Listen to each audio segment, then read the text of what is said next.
that kind of highlighted to me how broken the current financial system is. Like the root cause for that issue was this concept of T+2 settlement. Are there moments where you felt like this isn't it? This isn't what I wanted. We as an industry should have done better. Excitement basically comes from two things in crypto. Either there's some new source of yield where they're able to make money, or there's some kind of like use case that's like really fun for them to engage with. If either of those two conditions are met, then they will come and start transacting on chain. And I think that's what draws in. That's what starts that flywheel.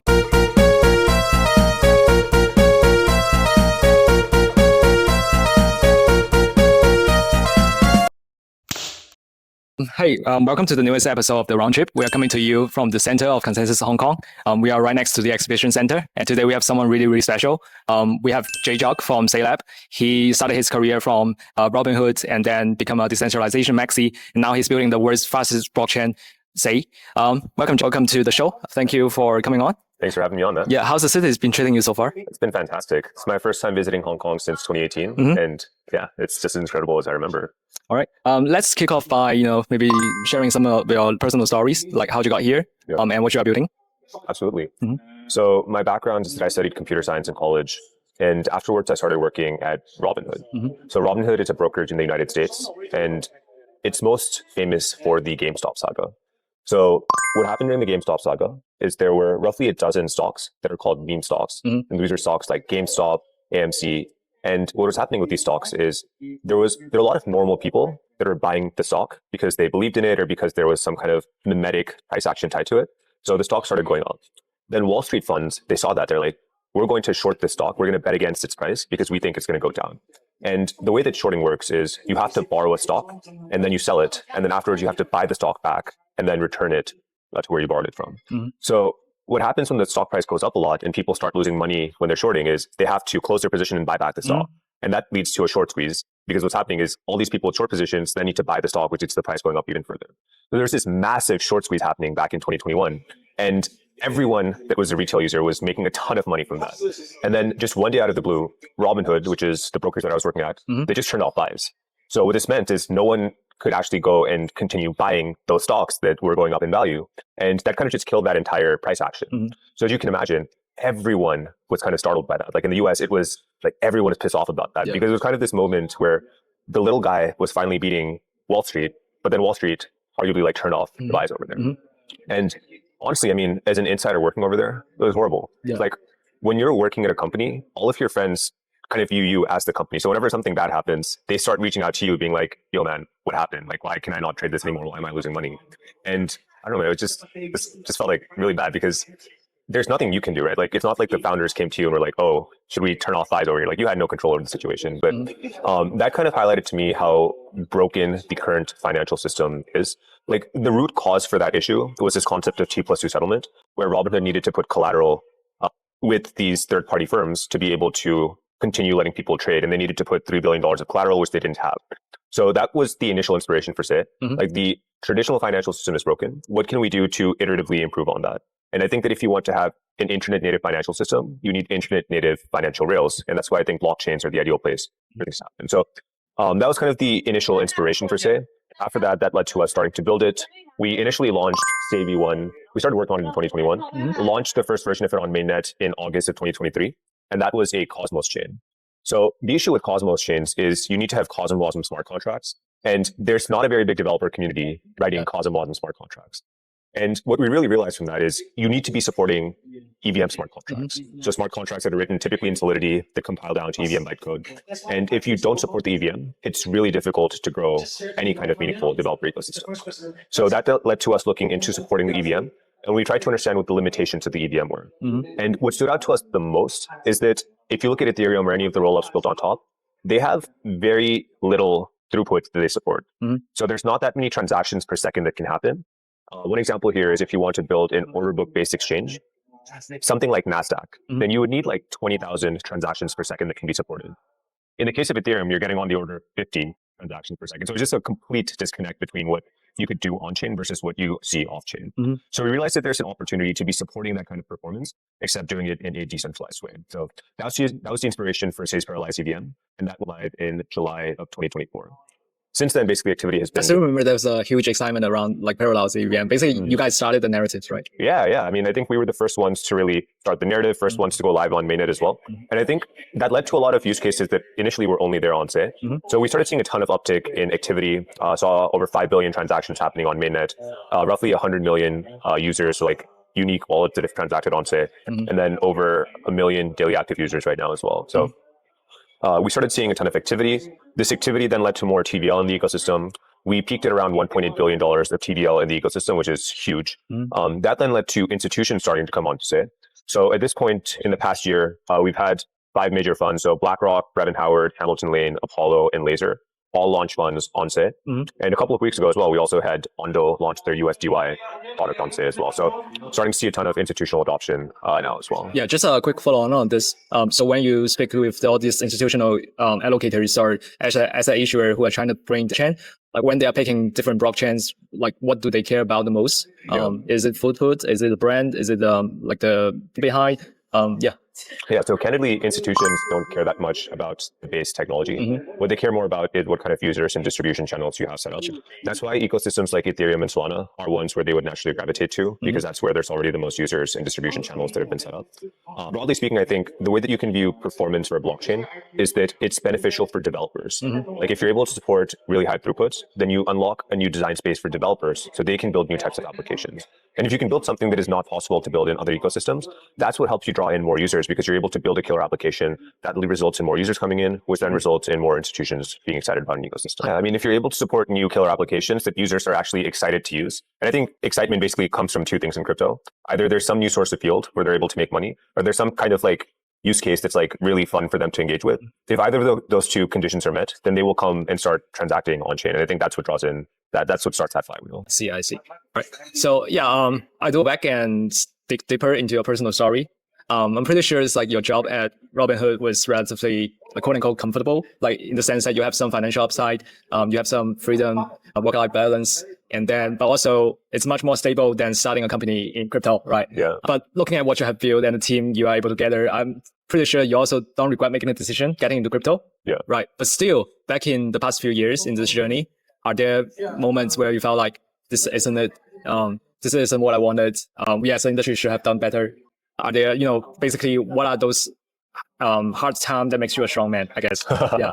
So in our case, I think that we've kind of had an uphill battle from the very start.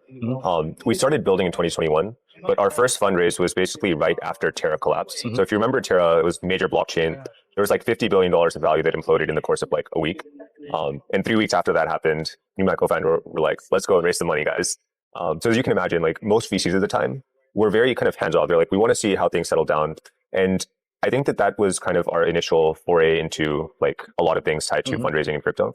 And that kind of set the tone for a lot of things with Sei, because once you get started building in a bear market like that, right after there's kind of been Armageddon, you become very, first of all, resourceful and frugal with the things that you have access to. Like you don't have wasteful expenses. You try to have a team that's as lean as possible.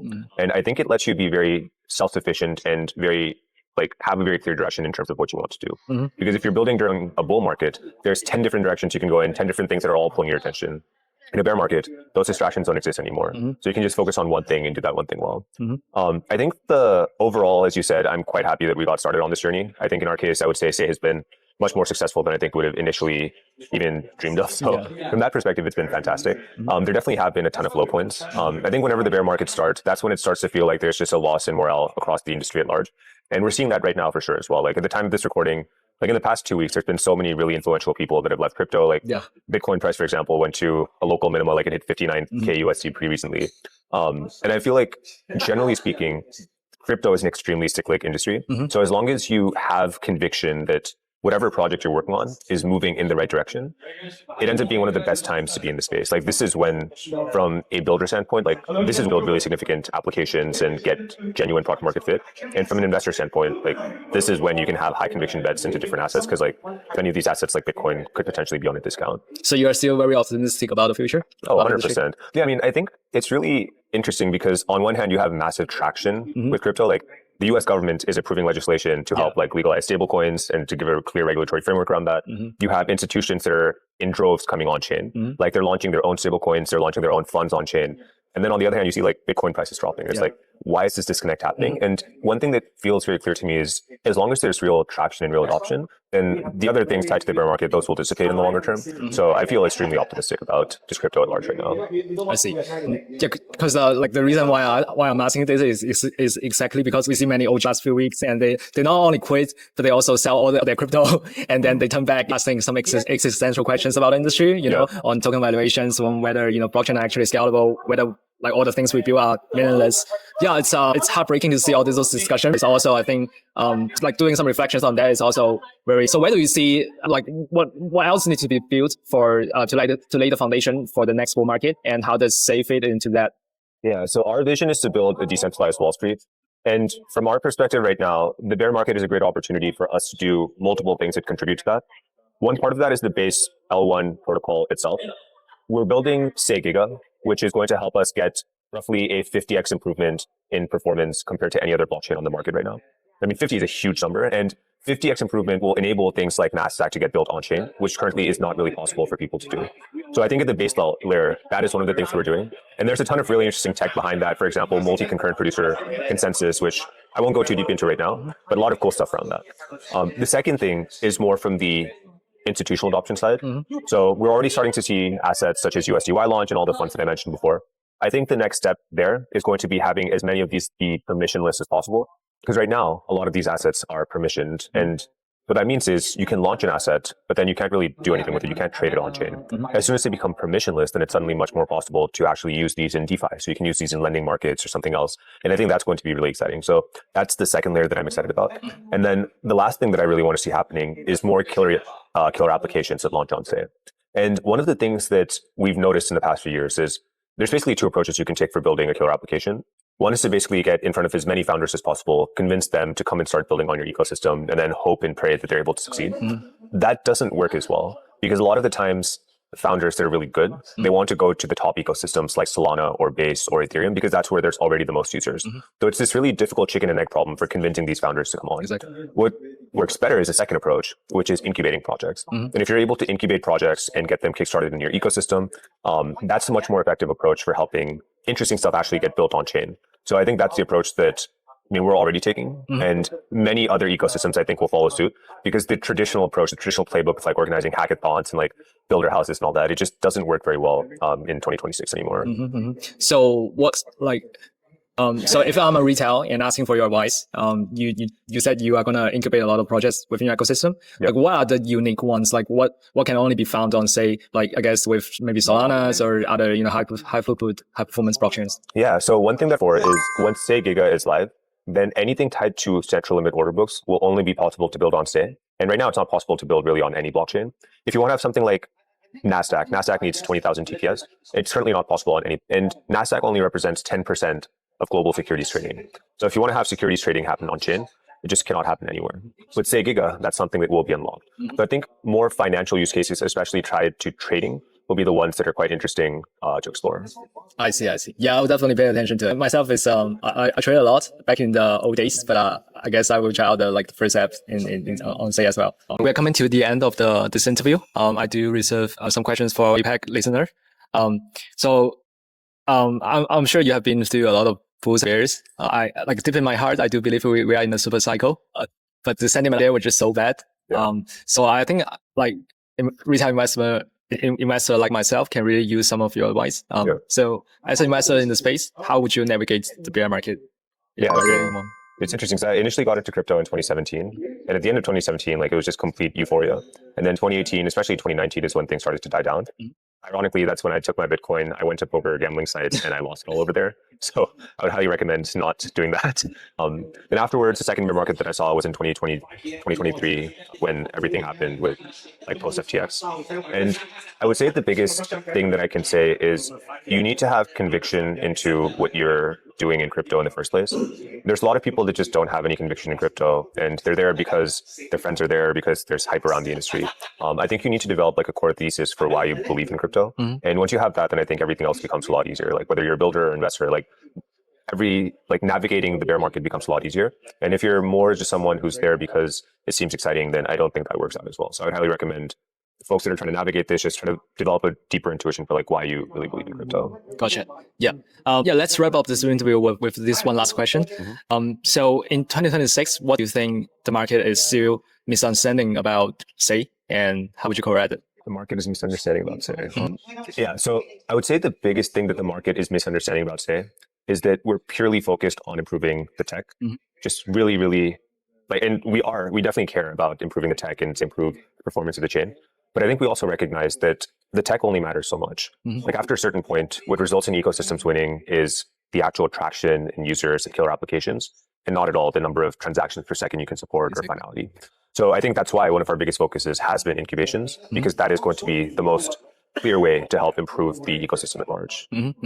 And like one last bonus question for Asian developers, like are there what advice would you give them in 2026? What should they pay attention to? And when building applications? Yeah, I think right now there's two broader trends that I'm seeing. The first is finance basically consolidating and becoming the core use case for crypto. There's a lot of other things that people are experimenting with on chain, for example, gaming and social. But one thing that we're starting to see is even from the gaming and social side and all other use cases for crypto, it ends up being the financial related parts that are really effective on chain. And the other parts can be built off chain, and then you can have stake commitments or something coming on chain. So I think really doubling down into the financial use cases and understanding how you can play a bigger role over there. The second use case that I think we're going to start to see more of is AI. And specifically now that we're seeing more agents, such as with Multibot, for example, where people are running their own agents and telling it to do things.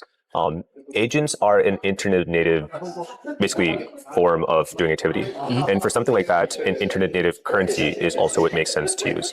And around that, like agentic payments, I think is going to start being bigger.